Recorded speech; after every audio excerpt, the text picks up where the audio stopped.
શ્રેણિકના ગુણાકાર આધારિત હવે છેલ્લા પ્રશ્નો કુટ પ્રશ્નો અને તમે એવું પણ કહી શકો કે શ્રેણિકના ગુણાકારની એપ્લિકેશન ઉપયોગિતા ક્યાં થઈ શકે છે.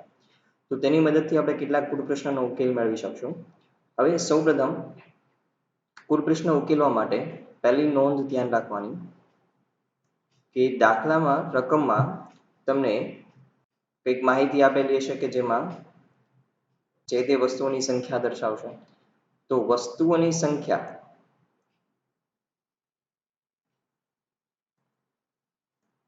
સંખ્યાઓનું હાર શ્રેણિક બનાવો તમારે.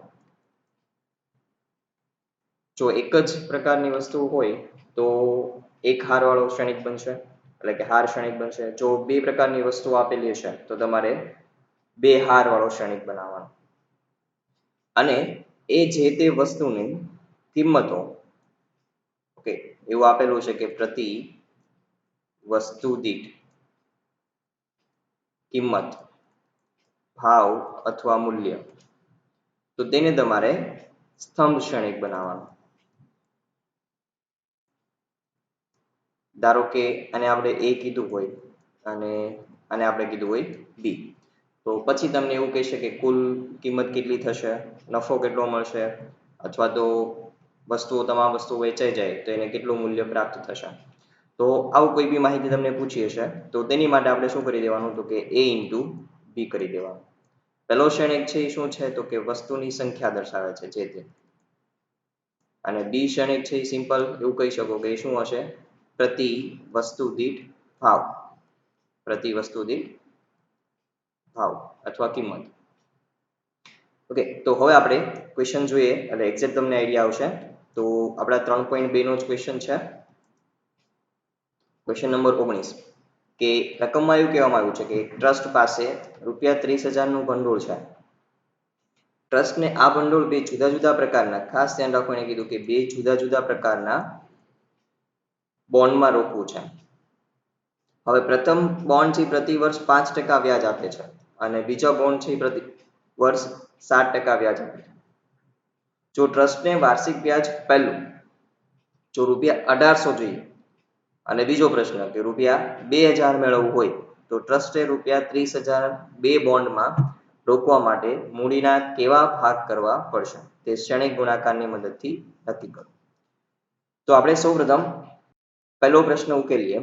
તો પહેલો પ્રશ્ન ઉકેલતા પહેલા અહીંયા આગળ 30,000 ના બે ભાગ કરવામાં આવે છે. તો ધારી લઈએ આપણે, ધારો કે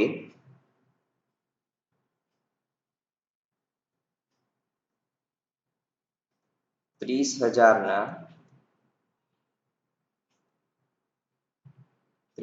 નો એક બોન્ડ, જેમ્સ બોન્ડ નહીં, બરાબર, બોન્ડ એટલે કે બે ભાગ કરવા મૂડીનું રોકાણ કરેલું ભાઈ. પહેલો બોન્ડ છે ધારો કે ₹X છે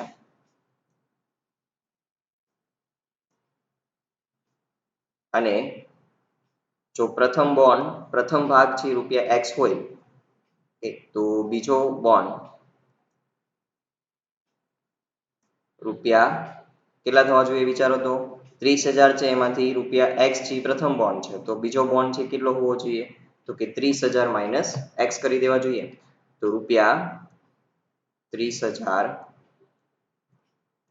માઇનસ X થશે. હવે આપણો પહેલો પ્રશ્ન આપણે સોલ્વ કરીએ કે ભાઈ પહેલા જો આપણે વ્યાજ છે એ ₹1800 જોતું હોય તો પહેલો પ્રશ્ન, તો અહીંયા એવું કહેવામાં આવે છે કે પ્રથમ બોન્ડ છે એ પ્રતિ વર્ષ કેટલા ટકાના વ્યાજ દરે 5 અને બીજો બોન્ડ છે પ્રતિ વર્ષ 7% વ્યાજે આપે છે.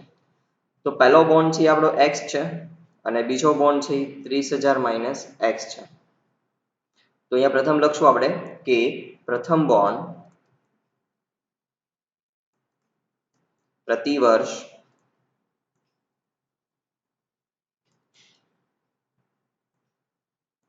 5% વ્યાજ અને બીજો બોન્ડ પ્રતિ વર્ષ કેટલા ટકા આપે છે આપણને, 7% વ્યાજ આપે છે. જો હવે લખીએ કે કુલ વ્યાજ ₹1800 મળે તો હવે એને વ્યાજ છે કુલ ₹1800 મળે છે. તો આ પરિસ્થિતિમાં હવે આપણે અહીંયા આગળ બે શ્રેણિકનો ગુણાકાર બનાવવાનો છે. તો મિત્રો પહેલો જે શ્રેણિક છે એ શું દર્શાવશે? જે કે વસ્તુ છે, બરાબર, એ કેટલા પ્રકારની વસ્તુ છે અહીંયા આગળ? તો કે બે પ્રકારની છે. એક કઈ છે? તો કે x, અને બીજું છે કયું છે? 30,000 માઇનસ x. તો એનો આપણે શું બનાવવાનો? હાર શ્રેણિક કે રો મેટ્રિક્સ બનાવવાનો. તો રો મેટ્રિક્સમાં મૂકી દઉં હું, માત્ર એક જ રો હોવી જોઈએ, પરંતુ એમાં બે સભ્યો છે. પહેલો સભ્ય છે એ x અને બીજો સભ્ય છે એ 30,000 માઇનસ x. તો આ આપણો થઈ ગયો હાર શ્રેણિક, એવું કહી શકો તમે કે આ 1x3 નો શ્રેણિક. ત્યારબાદ ઇન્ટુ, હવે આની સાથે આપણે એક સ્તંભ શ્રેણિક મૂકવાનો, એવો સ્તંભ શ્રેણિક કે જે અહીંયા આગળ બંને બોન્ડ છે એનું મૂલ્ય અથવા તો એનું વ્યાજ આપતું હોય. અહીંયા આગળ મૂલ્ય તરીકે શું મળે છે આપણને? જે તે બોન્ડનું વ્યાજ. તો અહીંયા પ્રથમ બોન્ડ છે એક વર્ષમાં આપણને કેટલું વ્યાજ આપે છે? 5%. તો અહીંયા લખીશું 5%. અને બીજો બોન્ડ છે આપણને કેટલો આપે છે? 7%. તો અહીંયા લખીશું 7%. પર્સન્ટેજ છે, ખાસ ધ્યાન રાખજો. આમ થવાથી બંનેનો ગુણાકાર કરી દેશો તો તમને કુલ વ્યાજ મળી જશે. તો કુલ વ્યાજ છે આપણને કેટલું મળે છે? ₹1800. તો ઇક્વલ્સ ટુ તમે લખી શકો કે 1800. ચલો, આ થઈ ગયું. હવે બીજો શ્રેણિક જે બન્યો આપણે કેટલા? 2x1 નો સ્તંભ શ્રેણિક છે, એ બે હાર છે અને એક સ્તંભ છે. હવે અહીંયા આગળ બંનેનું આપણે મલ્ટીપ્લિકેશન કરી દઈએ તો x ગુણ્યા 5%. 5% એટલે શું થશે? તો કે 5/100 લખી શકીએ આપણે. તે જ રીતે પ્લસ મલ્ટીપ્લિકેશન કરતા જઈએ, x નો 5% સાથે થશે, 30,000 માઇનસ x નો 7% સાથે થશે. તો અહીંયા મૂકી દઉં હું 30,000 માઇનસ x ગુણ્યા 7%. હવે ટકાને આપણે ફેરવી દઈએ તો 7/100 બરાબર ટોટલ મળે છે આપણને અહીંયા 1800. હવે સિમ્પલ સાદુરૂપ આપતા જઈએ, બંનેના છેદમાં 100 તો છે જ, તો 100 નો આપણે લસા લઈ લઈએ અને અહીંયા ગુણાકાર કરી દઈએ. તો અહીંયા થઈ જશે 5x પ્લસ 7 નો અંશ સાથે ગુણાકાર કરી દઉં, અહીંયા છે 30,000 એટલે એક શૂન્ય ઓછી થઈ ગઈ, ઓકે. ચલો, 30,000 ગુણ્યા 7, તો 7 તેરી કેટલા થશે? 21. તો અહીંયા મૂકી દઉં 21, પછી 3 4 શૂન્ય મૂકી દઈએ. ચલો, માઇનસ 7x. ચલો, છેદમાં કેટલા આવશે? 100, પણ 100 છે એને સામે જવા દઉં તો અહીંયા થઈ જશે 1800 હતા, એની પાછળ બે શૂન્ય ગુણાઈ જશે. હવે આપણે સિમ્પલ સાદુરૂપ આપતા જઈએ તો 5x માઇનસ 7x એટલે માઇનસ 2x વધશે બરાબર અહીંયા છે 1,80,000 એવું કહી શકો તમે. માઇનસ 2,10,000 છે એને જમણી બાજુ જવા દઉં તો માઇનસ 2,10,000. તો બંનેની બાદબાકી કરી દઈશું આપણે. તો અહીંયા આપણને મળશે માઇનસ 30,000 મળશે. ચલો, તો માઇનસ 2 ને છેદમાં જવા દઉં તો x બરાબર કેટલા થઈ જશે? 15,000.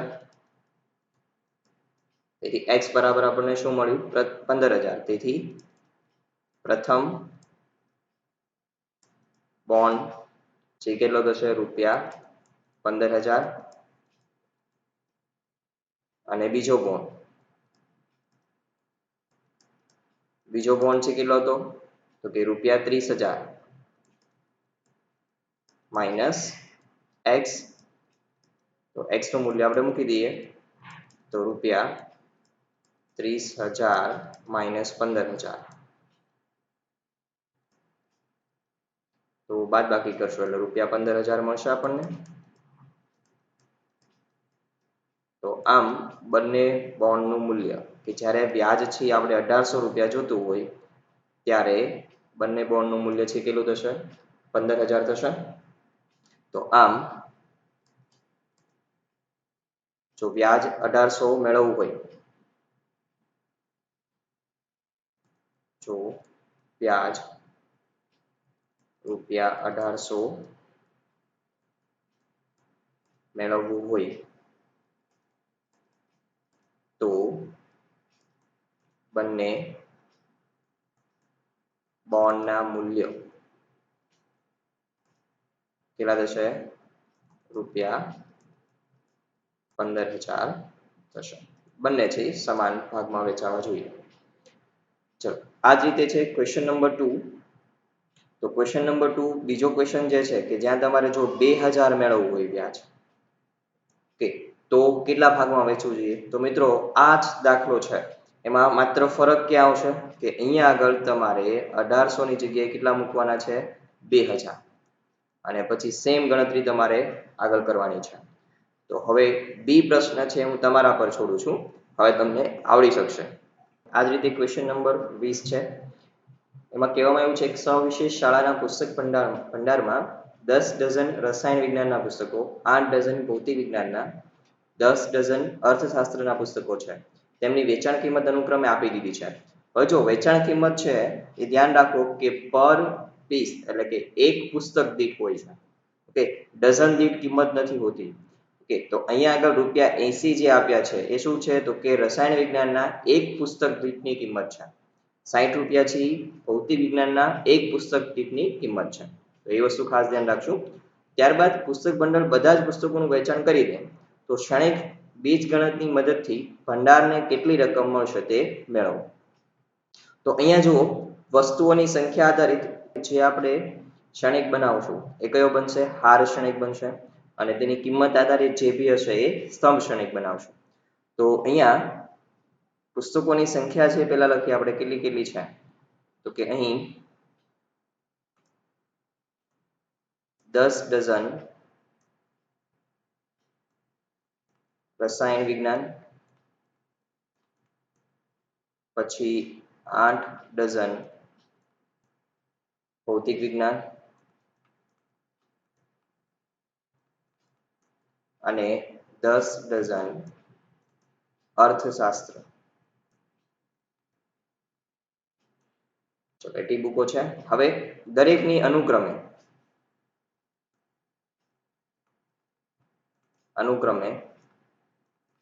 દરેકની કિંમતો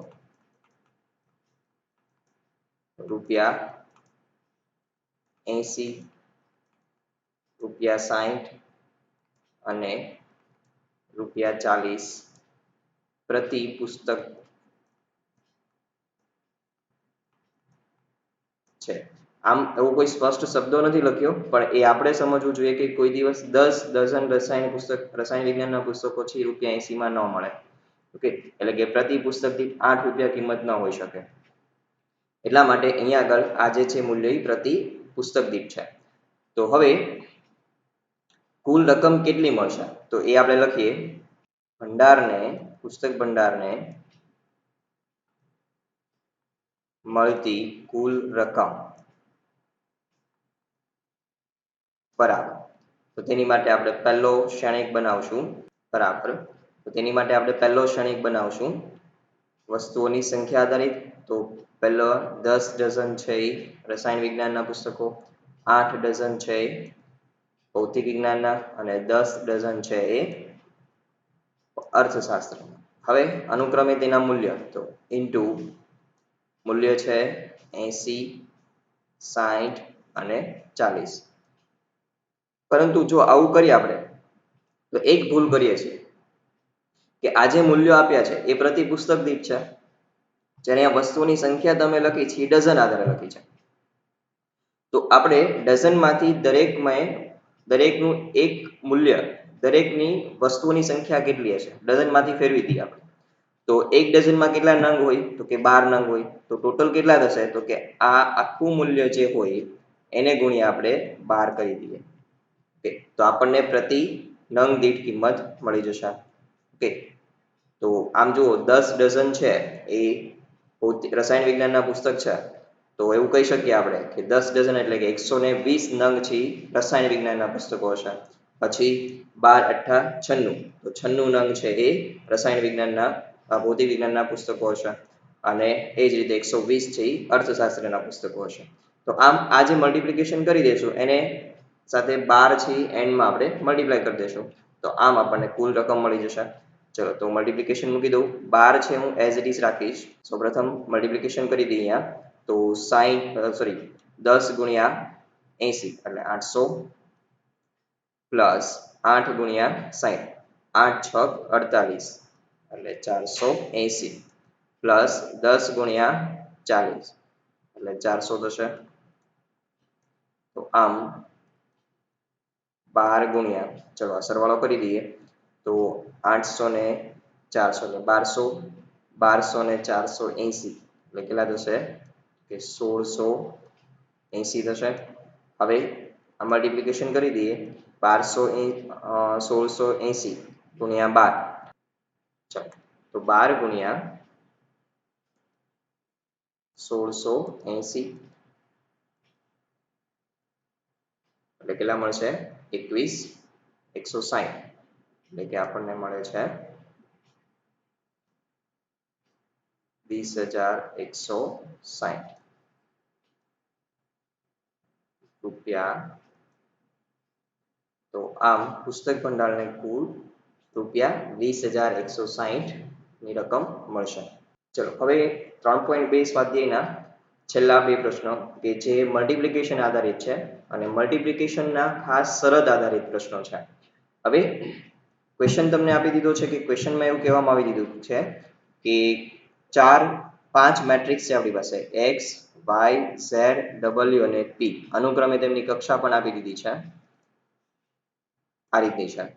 હવે પહેલો પ્રશ્ન એવું કહેવામાં આવે છે કે py plus wy વ્યાખ્યાયિત થાય તે રીતે n k અને p પર આ પ્રતિબંધ મૂકવામાં આવે તો નીચેનામાંથી શું કહી શકીએ. એટલે કે એક્ઝેક્ટ આપણે p k ના મૂલ્ય વિશે શું કહી શકીએ એ જાણવાનું છે. તો સૌપ્રથમ પહેલા 21માં MCQ આપણે કરીએ તો 21માં MCQ માં એવું કીધું છે કે ભાઈ py પ્લસ wy અહીંયા શક્ય છે. હવે p ની કક્ષા જો લખીએ આપણે તો p ની કક્ષા છે એ શું છે તો કે p ની કક્ષા અહીંયા જોઈ શકો છો કે p છે અહીંયા છે તો p ની કક્ષા શું છે p ક્રોસ k તો અહીંયા લખી દઉં હું p ક્રોસ k p ની કક્ષા છે p ક્રોસ k. ચલો y ની કક્ષા શું છે તો કે y છે કેટલામો ક્ષણિક અહીંયા છે બીજો છે અહીંયા બીજી કક્ષા કઈ છે 3 ક્રોસ k તો અહીંયા થઈ જશે 3 ક્રોસ k.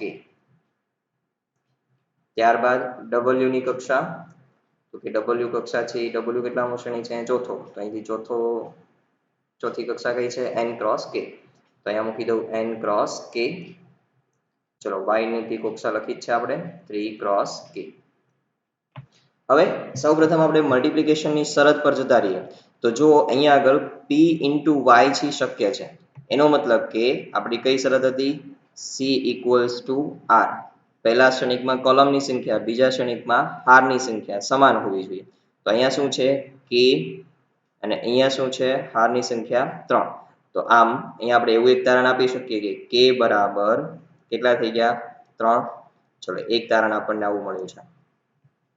ત્યારબાદ બીજા મલ્ટિપ્લિકેશનમાં w into y માં તો અહીંયા આગળ સરખા જ છે 3 અને 3 ઓકે તો એકેય પ્રશ્ન નથી. હવે આ જે નવો શ્રેણિક બને છે p into y એની કક્ષા શું થશે તો કે એની કક્ષા છે આપણે શું લખતા હતા r ક્રોસ c ઉલટું કરી દેતાનું તો અહીંયા આગળ રો ની સંખ્યા કેટલી છે p તો p ક્રોસ અહીંયા આગળ સ્તંભની સંખ્યા છે k. ચલો તે જ રીતે w into y છે તો તેની કક્ષા છે શું થશે તો કે તેની કક્ષા આપણે લખી શકીએ n cross k right.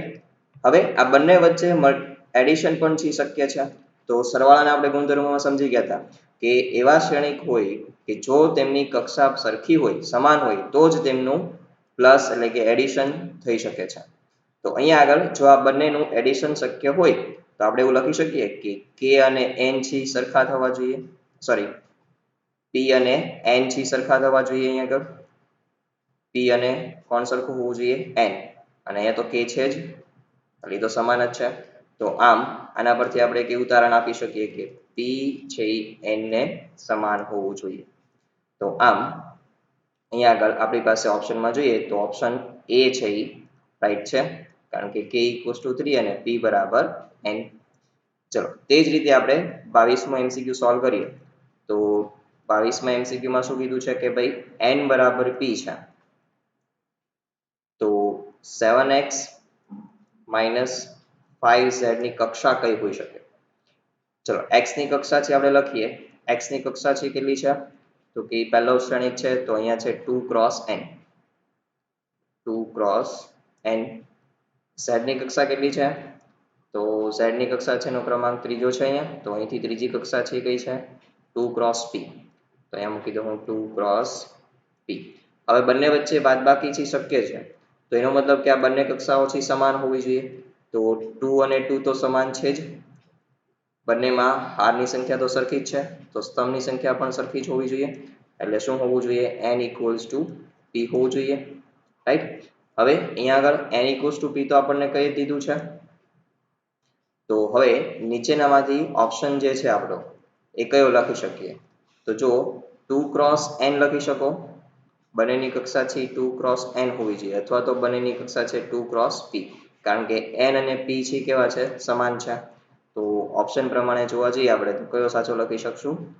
p × 2 નહીં, એ નહીં ચાલે. કયો થશે? 2 × n. 2 × n લખી શકો. n ની જગ્યાએ તમે n લખો અથવા તો p લખો તો પણ ચાલશે, કારણ કે n અને p છે કેવા છે? સમાન છે. ચલો નેક્સ્ટ, હવે આમાં સ્વાધ્યાય 3 માં હવે અહીંયા તમારા પ્રશ્નો 3.2 માં કમ્પ્લીટ થાય છે. હવે સ્વાધ્યાય 3 માં પણ એક આ પ્રકારનો ગુડ પ્રશ્ન છે, ક્વેશ્ચન નંબર 10. તો એ સોલ્વ કરીએ. ચલો, એક ઉત્પાદક XYZ એમ 3 પ્રકારના માલનું ઉત્પાદન કરે છે. તે તેમનું બે બજારમાં વેચાણ કરે છે. એક બજાર નંબર 1 અહીંયા આપ્યું છે અને એક બજાર નંબર 2. ઓકે, ત્રણ પ્રકારની વસ્તુઓ છે, x, y અને z. હવે કઈ બજારમાં વેચાણ થાય છે એ આપણને આ ટેબલમાં આપી દીધું છે. હવે એમાં પહેલો પ્રશ્ન એવો છે, બીજો પ્રશ્ન પણ છે, એ બીજો પ્રશ્ન આપણે પછી સોલ્વ કરીએ. પહેલો પ્રશ્ન છે એ કે જેમાં કહેવામાં આવ્યું છે કે XYZ ની નંગ દીઠ વેચાણ કિંમત રૂપિયા 2.5, 1.5 અને રૂપિયા 1 હોય તો શ્રેણિક બીજગણિતની મદદથી પ્રત્યેક બજારમાંથી થતી કુલ આવક કેટલી થશે? પ્રત્યેક બજારમાંથી, બે બજાર છે 1 અને 2. તો હવે જુઓ, અહીંયા આગળ સ્ટાર્ટિંગમાં મેં તમને કીધું હતું કે જો બે પ્રકારની અહીંયા આગળ વસ્તુનું ઉત્પાદન થતું હશે, એટલે કે અહીંયા ઉત્પાદન તો થાય છે 3 પ્રકારનું, પરંતુ બે બજાર આવેલી છે, બંને બજારમાંથી ત્રણે પ્રકારની વસ્તુઓનું વેચાણ થાય છે. ઓકે, તો અહીંયા આપણે આ જે છે કે જે વસ્તુઓની સંખ્યા આપી છે XYZ ની બંને બજારમાં, તેનો આપણે શું બનાવશું? હાર શ્રેણિક. અને કિંમત જે આપી છે આપણને તેને આપણે શું બનાવશું? સ્તંભ શ્રેણિક બનાવશું. તો પહેલો પ્રશ્ન આપણે સોલ્વ કરીએ. તો પ્રશ્ન નંબર 1. ચલો, હવે આપણે અહીંયા આગળ શોધી છે પ્રત્યેક બજારમાં થતી કુલ આવક. તો લખીએ પ્રત્યેક બજારમાં થતી કુલ આવક. તો તેની માટે આપણે અહીંયા આગળ પેલા એક બે હારનો શ્રેણિક બનાવી દઈએ કે જે વસ્તુઓની સંખ્યા આપી છે. અહીંયા છે 10,000, ત્યારબાદ 2,000, ત્યારબાદ 18,000, પછી છે 6,000, 20,000 અને 8,000. તો આમ અહીંયા આગળ જે પ્રથમ હાર દર્શાવેલી છે આપણે, પ્રથમ છે એ કઈ બજાર છે? પહેલી બજાર.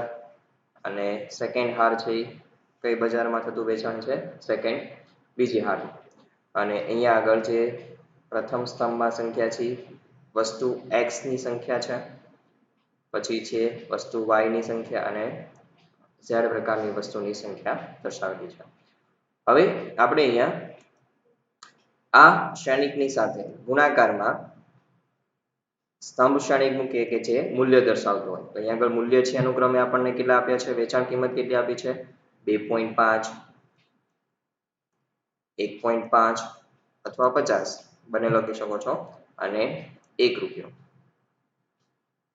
તો હવે આપણે આ શ્રેણિકનું મલ્ટીપ્લિકેશન મૂકી દઈએ તો અનુક્રમે બજારમાં થતું કુલ આવક મળશે આપણને પ્રત્યેક બજારમાં. ચલો 10,000 ગુણ્યા 2.5 તો અહીંયા મૂકીશું 10,000 ગુણ્યા 2.5 પ્લસ 2,000 ગુણ્યા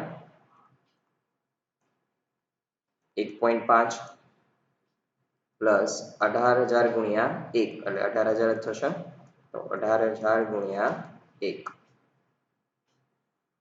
હવે બીજી હાર બનશે 6,000 ગુણ્યા 2.5 6,000 ગુણ્યા 2.5 પ્લસ ત્યારબાદ 20,000 ગુણ્યા 1.5 પ્લસ 8,000 ગુણ્યા 1.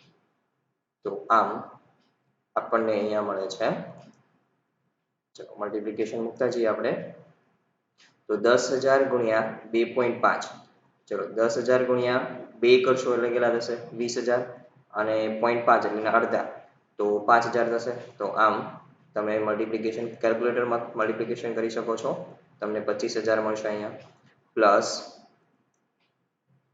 2,000 ગુણ્યા 1.5 એટલે તમને મળશે 3,000 પ્લસ 18,000 ગુણ્યા 1 એટલે 18,000. ત્યારબાદ 6,000 ગુણ્યા 2.5 એટલે 6 દુ 12 12,000 માં હજી 3,000 ઉમેરી દઈશું આપણે એટલે 15,000 અહીંયા થશે પ્લસ 20,000 ગુણ્યા 1.5 એટલે અહીંયા થશે 30,000 ગુણાકાર કરશો એટલે પ્લસ 8,000 ગુણ્યા 1 એટલે 8,000 થશે.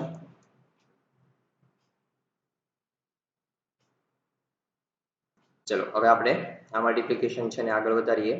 મલ્ટીપ્લિકેશન તો આપણું થઈ ગયેલું છે, માત્ર અહીંયા આગળ સરવાળો કરતા જઈએ. 25,000 વત્તા 3,000 એટલે 28,000 28,000 વત્તા 18,000 એટલે 46,000 થશે. ત્યારબાદ 15,000 વત્તા 30,000 એટલે 45,000 45,000 વત્તા 8,000 એટલે આપણને મળશે 53,000. તો આમ અહીંયા આગળ આ જે તે મૂલ્ય મળ્યા છે આપણને, તો અહીંયા જે આ મૂલ્ય છે એ કઈ બજારમાં પહેલી બજારમાં થતી કુલ આવક અને આ છે બીજી સેકન્ડ બજારમાં થતી કુલ આવક. તો આમ લખશું કે આમ પ્રથમ બજારમાંથી કુલ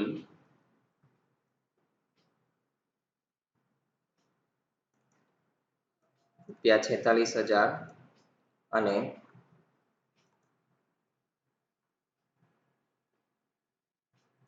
બીજી બજારમાંથી કુલ ₹53,000 ની આવક થશે. હવે સેકન્ડ ક્વેશ્ચન છે, તો સેકન્ડ ક્વેશ્ચનમાં આપણને આજ આપણે રકમ લેવાની છે, પરંતુ એમાં કહેવામાં આવ્યું છે કે જો ઉપરની ત્રણ વસ્તુઓનો નંગ દીઠ ઉત્પાદન ખર્ચ, પહેલો છે આપણને વેચાણ ખર્ચ હતો એટલે કુલ આવક મળી ગઈ ત્યાં આપણને. હવે જો ઉત્પાદન ખર્ચ છે એનો ક્રમ એટલો હોય 2 રૂપિયા 1 રૂપિયો અને 50 પૈસા, તો કુલ નફો કેટલો થશે? તો અહીંયા સૌપ્રથમ આપણે પેલા કુલ ઉત્પાદન ખર્ચ મેળવી લેવો જોઈએ.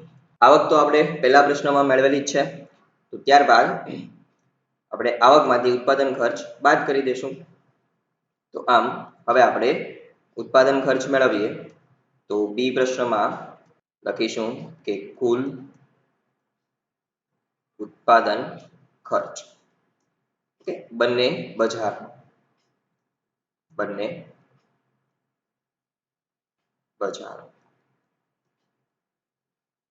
બરાબર. તો અહીંયા સૌપ્રથમ પેલા જે વેચાણની સંખ્યા હતી દરેક વસ્તુની એનો આપણે શ્રેણિક મૂકી દઈએ. 10,000 2,000 18,000 6,000 20,000, 8,000 ઇન્ટુ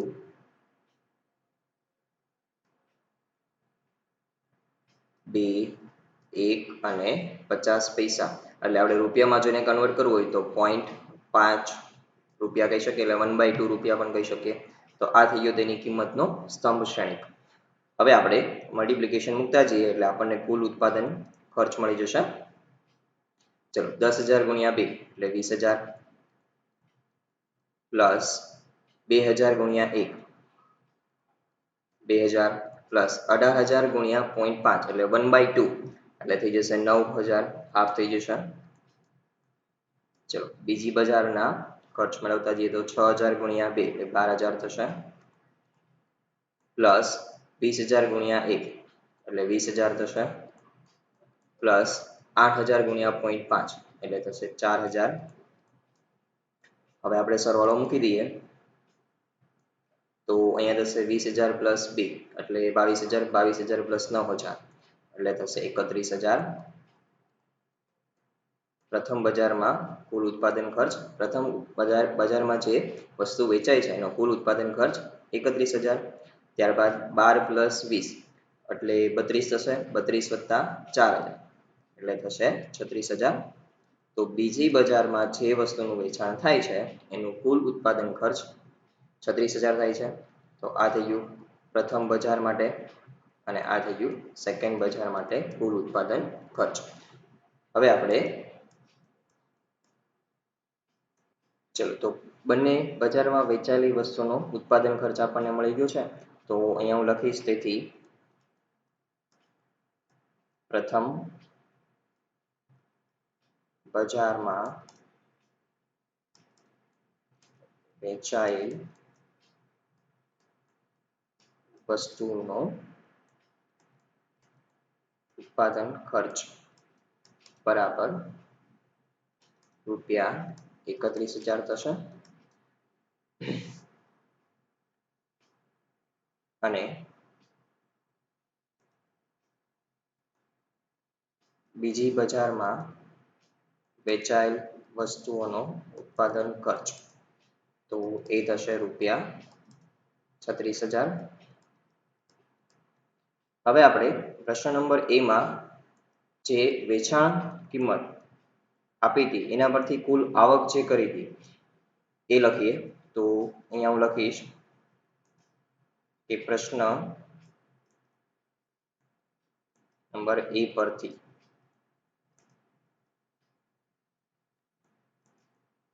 પ્રથમ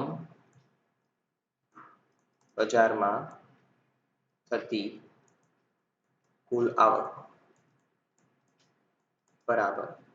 તો પ્રશ્ન નંબર A માં આપણે પાછા જતા રહીએ તો ત્યાં આગળ કેટલી હતી 46,000 પ્રથમ બજારમાં અને બીજી બજારમાં 53,000 હતી.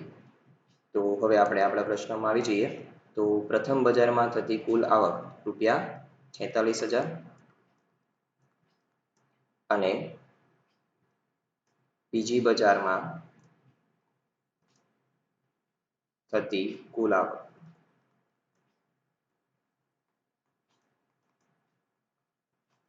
એ 53,000 છે.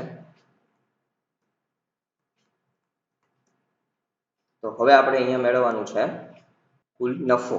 તો બંને બજારમાં નફો કેટલો થાય છે તો અહીંયા હું લખીશ સૌપ્રથમ પ્રથમ બજારમાં થતો નફો બરાબર. ચલો તો એમાં કુલ આવક કેટલી હતી તો કે કુલ આવક શું કરી દેવું જોઈએ કુલ આવક માઇનસ કુલ ઉત્પાદન ખર્ચ. ચલો કુલ આવક છે કેટલી હતી તો કે 46,000 રૂપિયા માઇનસ ઉત્પાદન ખર્ચ કેટલો હતો 31,000 રૂપિયા. તો આમ બાદબાકી કરી દેશું તો આપણને મળી જશે રૂપિયા 15,000. તો આમ પ્રથમ બજારમાં થતો નફો રૂપિયા 15,000.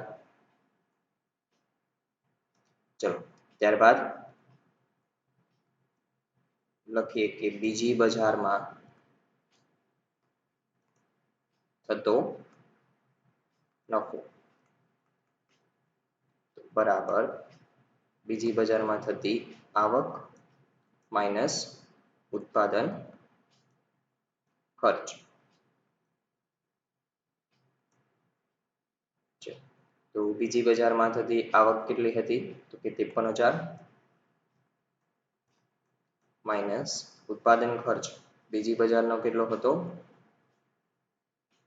36,000 તો બાદબાકી કરી દઈશું આપણે તો આપણને અહીંયા મળશે ₹17,000 તો આમ બીજી બજારમાંથી થતો નફો તો અનુક્રમે બંને બજારનો નફો આપણને મળી જાય છે પ્રથમ બજારમાં 15,000 અને બીજી બજારમાં 17,000 નો નફો થશે આપણને હવે મલ્ટીપ્લિકેશનમાં નેક્સ્ટ ક્વેશ્ચન છે કે 11મો પ્રશ્ન છે સ્વાધ્યાય 3 નો કે જેમાં x શ્રેણિક આપણે એક આખું મેળવવાનું છે તો આવો એક પ્રશ્ન પહેલી વખત આવ્યો કે શ્રેણિક x છે આપણે મેળવવાનો છે કે જે મલ્ટીપ્લિકેશનમાં છે કે આવો જ એક પ્રશ્ન છે એ તમારું એક ઉદાહરણ છે કે જે હું તમને હોમવર્કમાં આપીશ પ્રક્રિયાનું ઉદાહરણ છે તો એ તમે સોલ્વ કરી શકશો તો અહીંયા પહેલા સૌપ્રથમ આપણે આ એક્ઝામ્પલ થી સોલ્વ કરીએ ક્વેશ્ચન નંબર 11માં અહીંયા આપણે સ્ટાર્ટિંગ કરતા પહેલા તો જે શ્રેણિક x છે તેની કક્ષા નક્કી કરવી પડશે ઓકે પછી તમે શ્રેણિક x ધારી શકશો તો અહીંયા શ્રેણિક x છે એની કક્ષા શું હોવી જોઈએ એ નક્કી કરીએ એ પહેલા તો જે મલ્ટીપ્લિકેશનમાં શ્રેણિક આપ્યો છે તેની કક્ષા શું છે તો કે એ છે 2 ક્રોસ 3 નો શ્રેણિક અને બરાબર જવાબ જે મળે છે કયો શ્રેણિક મળે છે 2 ક્રોસ 3 નો હવે આ મલ્ટીપ્લિકેશન છે x ઇન્ટુ જે શ્રેણિક મલ્ટીપ્લિકેશનમાં છે એ શક્ય હોય તો જ આપણને બરાબર કંઈક બીજો શ્રેણિક મળ્યો હોય તો સ્વાભાવિક છે કે અહીંયા આગળ x ની જે કક્ષા છે એમાં સ્તંભની સંખ્યા એ બાજુમાં રહેલા મેટ્રિક્સની હારની સંખ્યાને બરાબર હોવી જોઈએ તો જ મલ્ટીપ્લિકેશન થી શક્ય થાય તો આમ અહીંયા આગળ કોલમની સંખ્યા જે કેટલી આવી જોઈએ 2 આવી જોઈએ હવે આ બંનેનું મલ્ટીપ્લિકેશન થઈને કયો શ્રેણિક બને છે તો કે 2 ક્રોસ 3 નો તો અહીંયા આગળ જે હારની સંખ્યા છે એ અને બીજા શ્રેણિકમાં સ્તંભની સંખ્યા જે હોય એ થઈને અહીંયા આગળ જવાબમાં જે શ્રેણિક મળે છે તેની કક્ષા બનશે તો આમ એવું કહી શકીએ કે અહીંયા 2 છે તો માટે અહીંયા કેટલા હોવા જોઈએ 2 હોવા જોઈએ તો હારની સંખ્યા પણ કેટલી હોવી જોઈએ 2 તો આમ h ઇક્વલ 2 ક્રોસ 2 કક્ષાનો શ્રેણિક હોવો જોઈએ તો હવે જુઓ તો ધ્યાનથી CR કોલમ અને રો સરખા મલ્ટીપ્લિકેશન શક્ય છે અને જે શ્રેણિક બનશે એની કક્ષા કઈ થશે તો કે R ક્રોસ C તો રો ની સંખ્યા 2 અને કોલમની સંખ્યા 3 2 ક્રોસ 3 બની જશે આમ તો આમ શ્રેણિક x ની કક્ષા છે કેટલી થશે 2 ક્રોસ 2 તો હવે આપણે શ્રેણિક છે તારી લઈએ તો ધારો કે શ્રેણિક x ઇક્વલ્સ ટુ 2 ક્રોસ 2 નો બનશે જેના ચારેય ઘટકો ધારી લો ધારો કે a b c d 2 cross 2 કે જેથી લખીએ આપણે કે જેથી આપેલ ગુણાકાર શક્ય બને એ રીતે આપણે શ્રેણિક x ધાર્યો છે હવે આપણને જે આપેલું છે તો અહીં લખીએ કે અહીં જે આપેલું છે તેનો ઉપયોગ કરીએ અહીં x ઇન્ટુ 1 2 3 2 ક્રોસ 3 નો શ્રેણિક છે ઇક્વલ્સ ટુ જવાબમાં પણ 2 ક્રોસ 3 નો શ્રેણિક છે મૂકી દઈએ -7 -8 -9 2 4 6 ચલો તો હવે શ્રેણિક x મૂકી દઉં તો શ્રેણિક x છે 2 ક્રોસ 2 નો છે જેમાં a b c d ઘટકો છે ઇન્ટુ મલ્ટીપ્લિકેશનમાં જે છે શ્રેણિક ઇક્વલ્સ ટુ પણ એઝ ઇટ ઇઝ હવે આપણે મલ્ટીપ્લિકેશન કરતા છીએ તો બંને શ્રેણિકનું મલ્ટીપ્લિકેશન કરી દઉં મલ્ટીપ્લિકેશન તો શક્ય બનશે જ કારણ કે એ જ પ્રમાણે આપણે કક્ષા પસંદ કરી છે ચલો તો a ઇન્ટુ 1 એટલે થશે a પ્લસ b ઇન્ટુ 4 એટલે 4b ચલો પછી ફર્સ્ટ રો નો સેકન્ડ કોલમ સાથે ગુણાકાર a ઇન્ટુ 2 એટલે 2a પ્લસ 5b, ત્યારબાદ a ઇન્ટુ 3 એટલે 3a પ્લસ 6b, ત્યારબાદ સેકન્ડ રોનો ફર્સ્ટ કોલમ સાથે ગુણાકાર એટલે c પ્લસ 4d, ત્યારબાદ 2c પ્લસ 5d, ત્યારબાદ 3c plus 6d equals to -7, -8, -9. હવે 2, 4, 6. હવે બંને શ્રેણિક છે સમાન કક્ષાના છે અને બરાબર બંનેની વચ્ચે બરાબરની નિશાની છે, તો આપણે એવું લખી શકીએ કે શ્રેણિકના સમાનતાના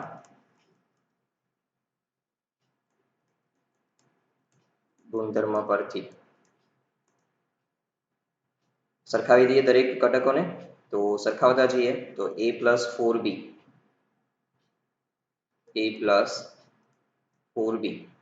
ઇક્વલ્સ ટુ શું થશે -7. તે જ રીતે 2a plus 5b equals to -8.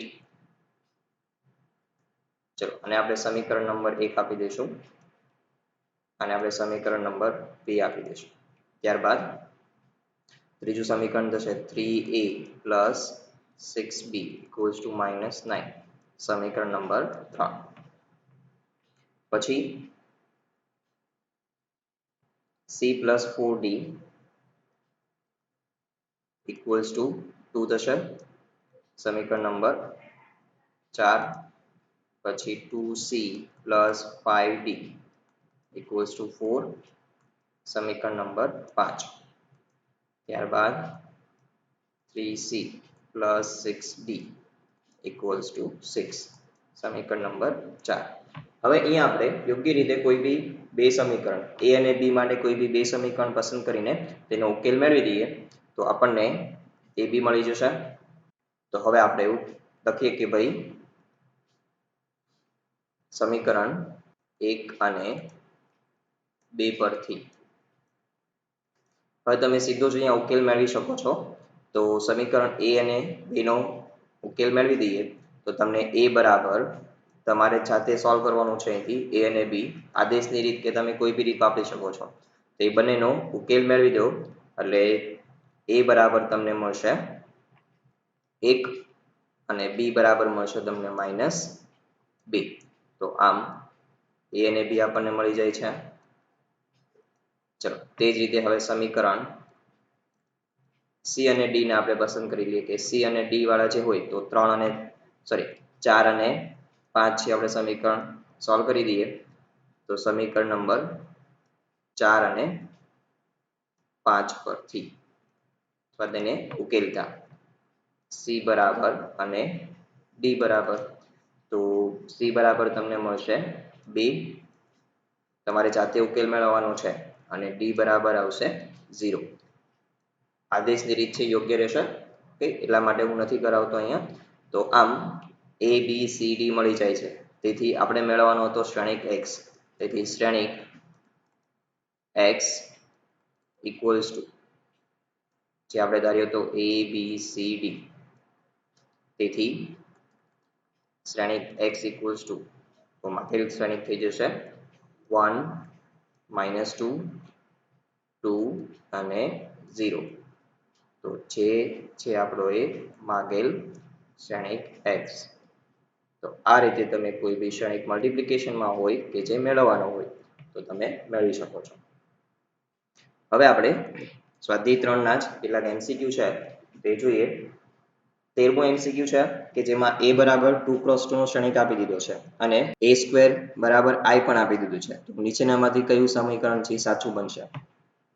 તો a² એટલે શું થશે? a * a.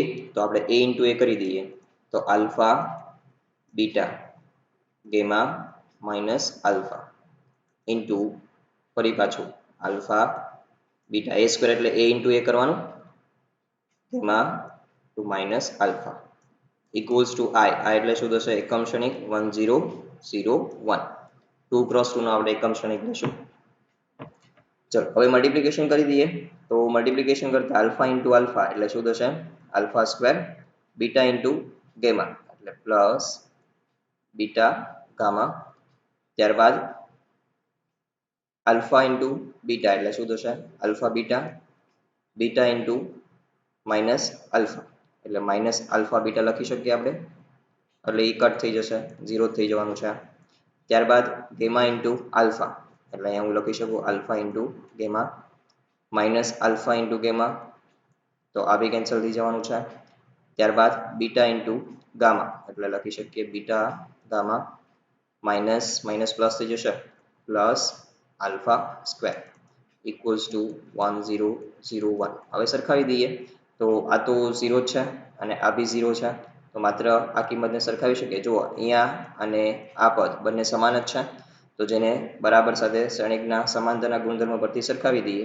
તો alpha square plus beta alpha equals two શું થઈ જશે 1 તો આમ આપણે ઉપરના ઓપ્શન પ્રમાણે જોવા જઈએ તો આ બંને પદને સામે લઈ જાઓ તો 1 minus alpha square minus beta gamma equals to 0 તો આમ આપણો જવાબ એટલે ઓપ્શન સી છે એ સાચો છે હવે 15મો MCQ છે જેમાં તમને એવું રકમમાં આપી દીધું છે કે a square equals to a છે અને કોઈ એક ચોરસ શ્રેણિક a હોય તો i પ્લસ a નો હોલ ક્યુબ માઇનસ 7a બરાબર શું થાય તો અહીંયા સૌપ્રથમ તમને આ વિસ્તરણ આવડવું જોઈએ a પ્લસ b નો હોલ ઘન તો એ શું થશે તો કે a ઘન plus 3a square b plus 3ab square plus b ઘન હવે જો અહીંયા માઇનસ હોય તો એક આ પદ માઇનસ આવશે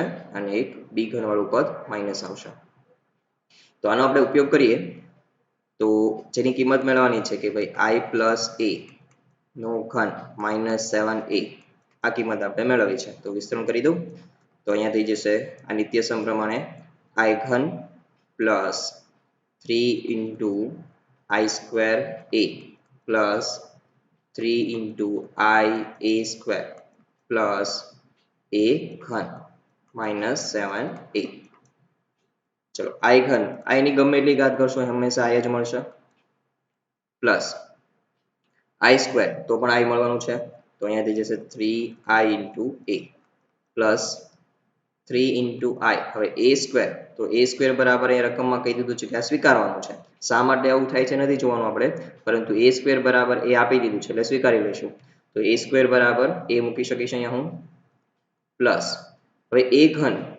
ઘન એટલે શું થશે તો કે જો અહીંયા હું રફમાં કરું તો a ઘન બરાબર આપણે લખી શકીએ a સ્ક્વેર ઇન્ટુ a હવે a સ્ક્વેર છે કીધું છે કે a લેવાનું તો a ઇન્ટુ a થઈ જશે તો ફરી પાછું a સ્ક્વેર બની ગયો a સ્ક્વેર એટલે શું છે રકમમાં આપ્યું છે a તો આમ a ઘન બરાબર પણ હું શું લખી શકીશ a માઇનસ 7a ચલો તો હવે i પ્લસ હવે i into a i into એટલે શું થશે a બની જશે i સાથે કોઈ બી શ્રેણિકનો ગુણાકાર કરો તો એ જે તે શ્રેણિક આપણને પાછો મળશે તો આમ અહીંયા થઈ જશે 3a તે જ રીતે અહીંયા પણ 3a plus a minus 7a ચલો a વાળા છે સજાતીય પદ કહી શકીએ ને તો એનો સરવાળો થઈ જશે 7a માઇનસ 7a તો એ કેન્સલ થઈ જશે વધ્યું શું તો માત્ર i તો આમ જવાબમાં શું આવશે એકમ શ્રેણિક i તો આપણો જવાબ છે સી સાચો